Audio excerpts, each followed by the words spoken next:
قامیشلۆی جوانین قامیشلێوی ئەڤین ئەمەش کۆنترین بازاری ناوچەکەی و کۆنترین بازاری قامیشلۆ کە پێوترێ بازاری یەهودیەکان یان بازاری عەزرا وەک باسی دەکەن عەزرا یەکەم کەسی یەهودی بووە کە تۆ لێرە یەکەم دوکانی کردوێتەوە یەهودیەکان ئەو کاتەش بەناوبانگ بوون بە بازرگانی کردن زۆربیان ئەو یەهودیانە بوون کە لەدەست عوسمانیەکان لە تورکیەوە ڕایان دەکرد دەهاتنە ئێرە اینجا هەتا ئێستاش ئەمە شوێنی یەهودیەکانە هەرچەنە یەهودیەکان ڕۆشتون ئێریان چۆڵ کردووە بەڵام مڵکەکانیان وەکو خۆیەتی کەس ناتوانێت یەکێک لەم دوکانانە بۆ خۆی بکڕێ ئەگەر یەهودی نەبێت لەبەرەوەی ئەمە مڵکی یەهودیەکانە تا ئێستاش ئەو کەسانی لێرە کار دەکەن پارەی خۆیان دەدەن کرێ خۆیان دەدەن بە دەستگایە کە پێوترێ پاراستنی مڵکی یەهودیەکان.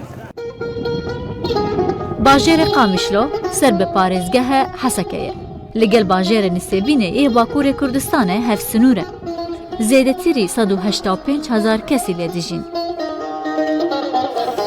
دراوە وڵاتە سووریە لیرەیە سووری و لەگەڵ پرانیە ڕەوشێن سیاسی بەهایەوە دگۆرە. نەها $100 ئەمریکی بە 258,000 لیرەیەن سووریە. چاوای باشی؟ شەربەتە هەنار بۆ من چێ دەکەی؟ هەنار ئەرێ وەڵا جاڵێک لە پارەکەشان تێ ناگەم بە سێریکە ئەوەنە بەدەستمەوەیە هەزاری یان هەیە 2000 وابزانام 2000 هەری گەورەیە ئیتر ئەوان 500 و 200 هەیە بەس ڕەنگەکانیان جوانە مۆر و زەرد و شین و شەربەتی هەنار بچەندەیە؟ 2000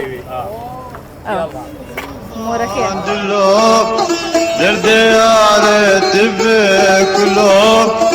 aman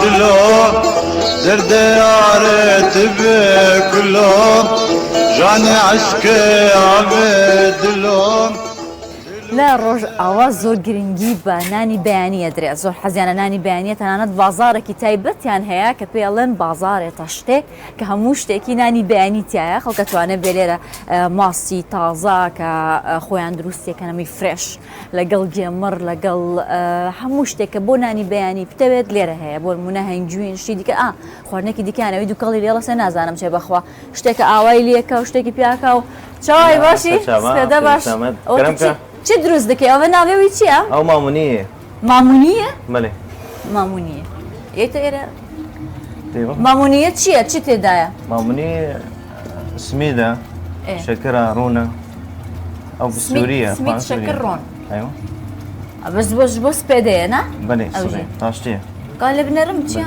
تێ بخۆی تێ بخۆم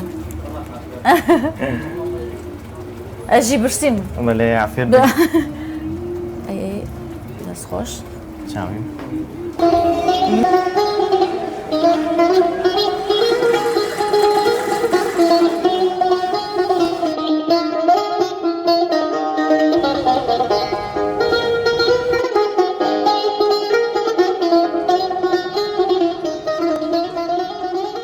قامیشلۆ کەچکان سێبینێ ئەف کەسێت چیێدە نادچێدە چێبوونەژوی وڵاتی بازدانەش بەر هۆلاک دلیل ئەنو 2 ملیۆن ئینسان دڤردە یاش دکردن دۆرا قامیشلۆ 27 ئاش هەنە ئاشێ خراپە ئەمرێ وا 100 ساڵەیەش تاریخە خراکردنا هۆلاک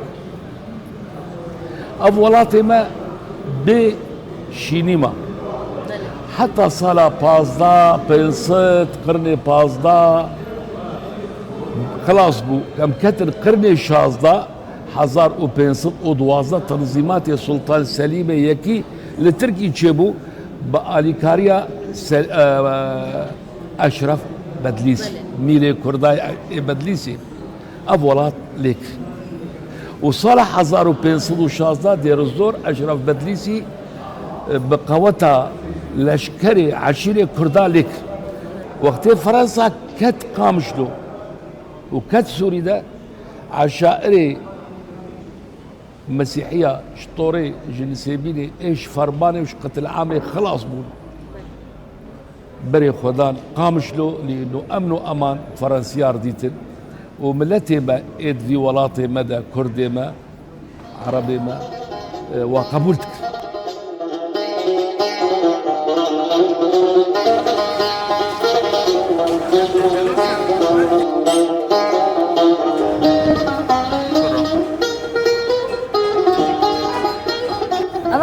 خانەیەکی زۆر کۆنا کاتی خۆی لە ساڵی 1940 فەڕەنسیەکان دروستیان کردووە تا ئێستا وەکو خۆی ماوەتەوە هەر ئیشی قەسابی تیاکرێ لە دەستەچە پیشم مزگەوتێکی گەورە دروست کراوە کاتی لە دوای ئەوەی فەڕەنسیەکان ڕۆشتن لە ساڵی 1946 وەکو مزگەوتی گەورەی لای سلێمانی هەر پێوترێ مزگەوتی گەورە گواتە جامیە مەسڵ. الله أكبر الله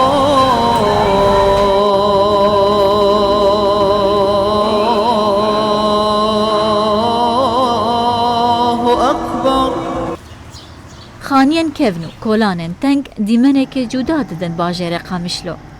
مرۆڤ هەز دکە دناو ڕووپەلێن پەرتووکێکی دیرۆکی دە دمەشە.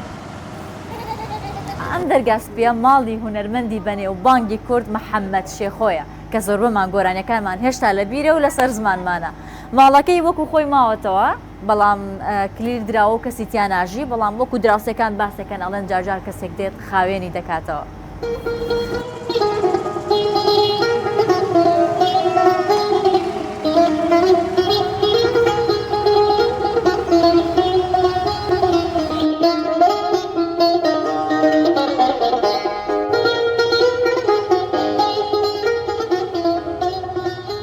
ئەمە ماڵی جگەرخوێنە لە شاری قامیشلۆ. جگەرخوێن ئەو نووسەرە گەورەی کورد کە چەندین جار لەسەر کوردایەتی زیندانی کراوە. خۆی لە ساڵی 1930 لە شاری ماردین لەدایک بووە بەڵام زۆربەی ژیانی لە شاری قامیشلۆ بەسەر بردووە و کارە سیاسیەکان و نووسینەکانی زۆربەی لەم شارەوە بووە. جگەرخوێن لە نێو ماڵەکەی خۆی دانێژراوە هەر کەس دێت بۆ سەردانی قامیشلۆش چە پێگوڵ دێنێ و سەردانی گۆڕی جگەرخوێنیش دەکات. ئێستا لێرە لە ناو ماڵەکەی کەسێک دەژی لەگەڵ خێزانەکەی کە بەردەوام گرنگی بە گۆڕەکە دەدەن و شوێنەکە پاک و خاوێن دەپارێزن.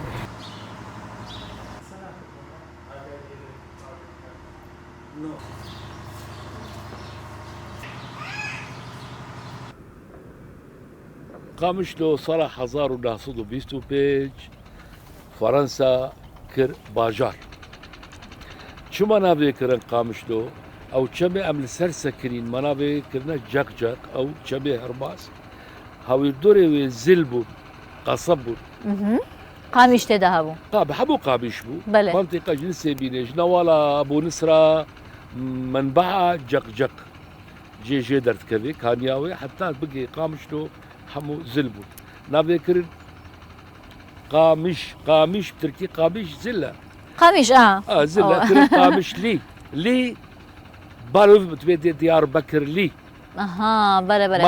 خەڵکی ئەوە نووسیبین لی حەلەبچە لی ئەم لغەتا ترکی لی ناو ددێ جغرافیاوەی کودەیە ناوێکردن قامیشلۆ ناوێکردن قامیشتی سوریانیا ناوێکردن زالین چما زالین ئەوێ زل سوریانی دیسا قامیشە بەڵێ ئەو بنخەت و سەرخەت چییە؟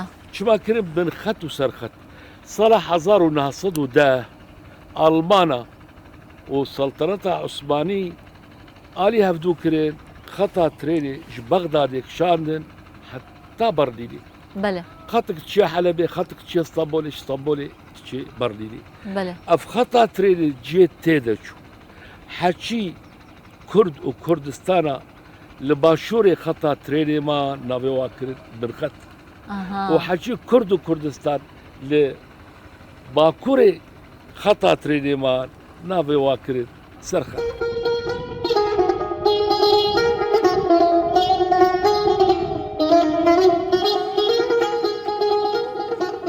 ئەم شاری لە پشتم دەیبینێنەوە شاری نسێبینە لە باکووری کوردستان.